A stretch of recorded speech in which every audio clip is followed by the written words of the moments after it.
आर्नी शहर के जिला परिषद श्रीमद भर्ती स्कूल द्वारा बच्चों को दिए गए पोषण आहार चॉकलेट में कीड़े निकलने की घटना सामने आई है। एक दूसरी कक्षा में पढ़ने वाले छात्रों को चॉकलेट खाते समय उबकाई आने लगी तो अभिभावकों ने स्कूल से मिली चॉकलेट का बैग खोलकर उसका निरीक्षण किया तो पैकेट में इल्लियां देखकर माता पिता हैरान रह गए। इसलिए माता पिता ने स्कूल से मिली अन्य चॉकलेट को खोला और देखा कि अंदर इल्लियों का भंडार है।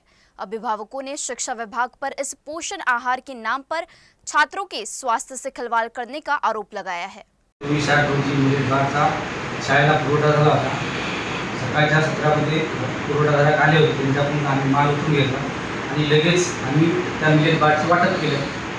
आम्ही पाहिला असता त्याच्यामध्ये कुठल्या प्रकारचं काही नव्हतं, पण जेव्हा विद्यार्थी घरी गेले 5 वाजता तेव्हा त्याच्या चॉकलेटमध्ये आळ्याचा प्रकार निघाला आणि ते दाखवण्यासाठी काल त्यांचे पालक आमच्याकडे आले होते।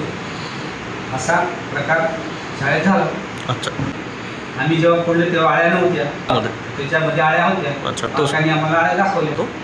विद्यार्थी आमच्या शाळेचा आम्ही तो काल पुरवठा झाला तेव्हाच तुम्ही वाटप केला, लगेच वाटप केला।